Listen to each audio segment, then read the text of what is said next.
Hi everybody, I wanted to share some thoughts about Parshat Yitro and what it means to truly receive the Torah.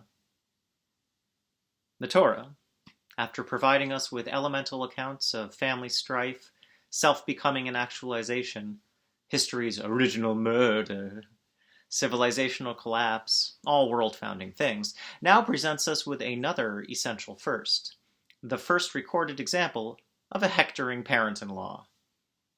I wanted to throw a curveball there. You probably thought I was going to speak about a certain grouping of commandments, didn't you?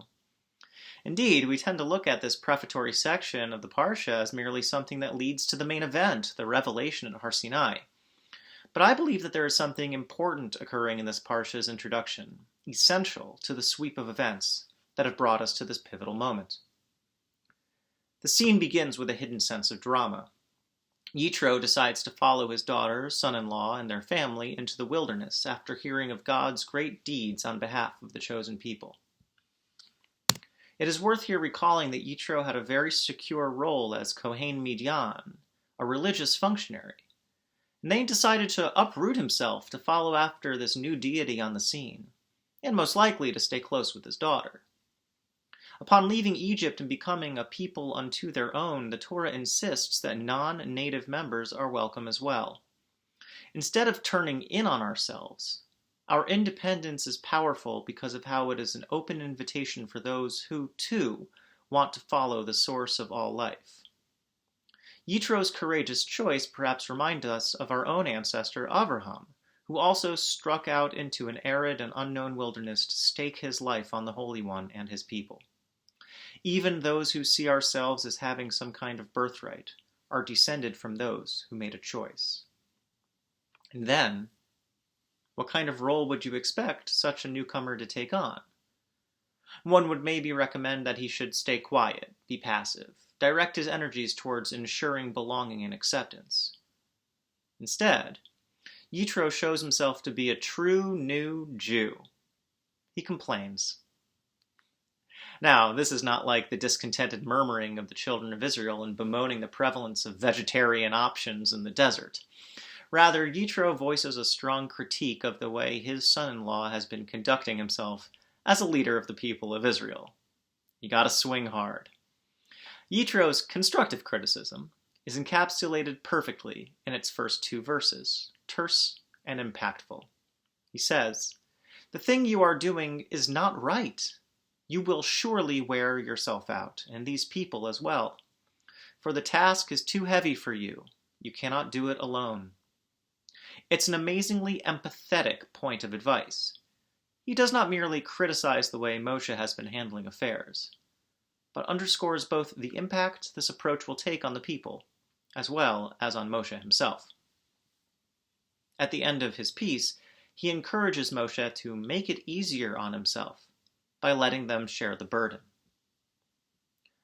Highlighting this faulty approach, as described by Yitro, the Netziv, Rabbi Naftali Tzvi Yehuda Berlin, a head of the famed Volozhin Yeshiva in the 19th century, wrote in his commentary, Ha'amek Davar, the depth of the matter, that the task at hand was not merely to render a decision, but rather to seek God in wisdom. Moshe, to Yitro's eyes, was not performing this task in wholeness. What was the element that he was missing? He was doing this alone. "You cannot do this alone," says his father-in-law. Here we should remember Yitro's own vocation as a religious functionary himself.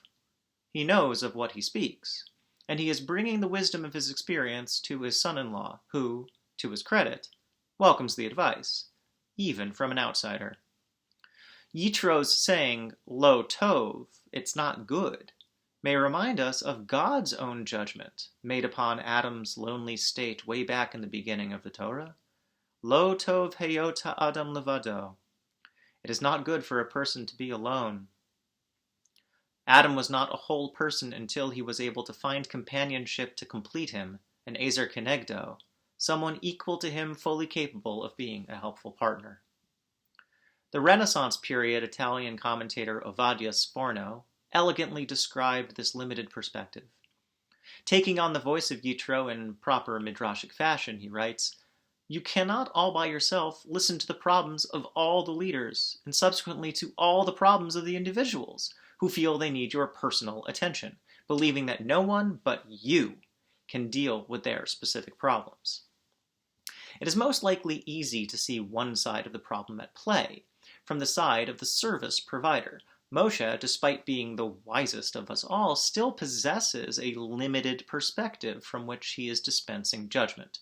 Plus, he is only one man, and still merely human. As Yitro notes, this task is too tiring for any one person, so his depleted energy store will also contribute to increasingly ineffectual results. However, as Sforno notes, there is a problem from the side of the service receiver as well.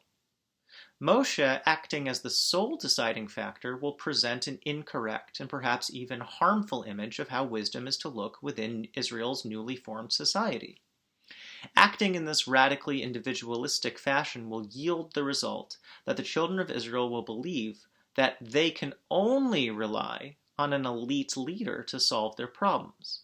The people, freed from Egypt and putatively extricated from slavery, are now situated in a new condition of dependence. When a decision needs be made, they still have no other option but to go to an external source of authority. What kind of freedom is that? The only way for the people to complete their process of liberation is to be freed, not only from physical enslavement, but also from psychological and philosophical dependence. Okay. Now we can talk about Sinai. What is it that the people of Israel receive at the foot of the mountain? It's the capstone of the formation of any society. They receive the law. This is not just a sop to the lawyers in the congregation. They receive the means through and by which they function as a people unto themselves, as citizens of a society, not as slaves to a king. But Moshe has gone up to the mountain alone, and we begin to wonder if he has learned anything from his father-in-law. Is he about to repeat the same centralizing mistake that has characterized his leadership until now? We see from the description of the revelation on the mountain a strong rebuttal of that very model, in which authority must be localized in a single exceptional figure. No. The revelation of God's word at Sinai was for each and every member of the people of Israel, each equal before and under the law. There's a moment it could have gone a different way. Subtly echoing his father-in-law's words of concern, Moshe voices a similar reticent comment about the people. Moshe says to God that the nation is not able, lo yuchal, to ascend the mountain. And he wasn't wrong. The revelation at Sinai was a terrible and wondrous affair, replete with thunder and lightning, synesthetic phenomena overwhelming the senses. Perhaps only a spiritual virtuoso like Moshe Rabbeinu could bear it. And perhaps as a result of their prior dependence, the people see themselves as unworthy, as unable.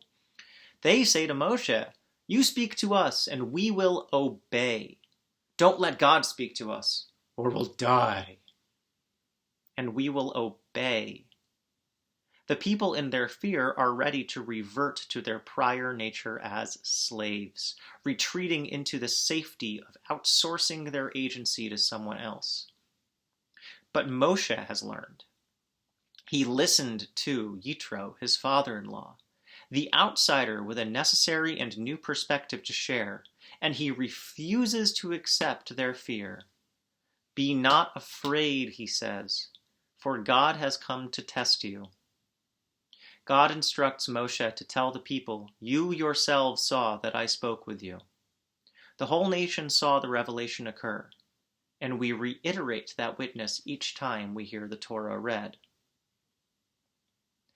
Following this most exciting parashah, the climax of an epic tale whose telling spanned multiple months, we enter a series of parshiot with a distinct change in style. After the blockbuster Exodus narrative, we will soon be read to from what sounds like a municipal code. But in these coming weeks, I want to encourage you to reframe what you will read. Yes, it's a series of laws. But it's the farthest thing from boring, or, God forbid, meaningless. This is the fulfillment of Yitro's critique, which is God's challenge, to receive the law as the means of becoming a society directed towards equity and justice. Next week's Parsha initiates the genre of literature which defines Judaism, halakha, often translated as Jewish law. But it's a poor translation. The word is derived from the root he lamed kaf, meaning to walk or to go. Halacha is not a static code of statutes. It is a path by which we walk. It is the way we run. It's the course our lives take. The Torah was never Moshe's alone. It was ours, and it remains ours today. Shabbat Shalom.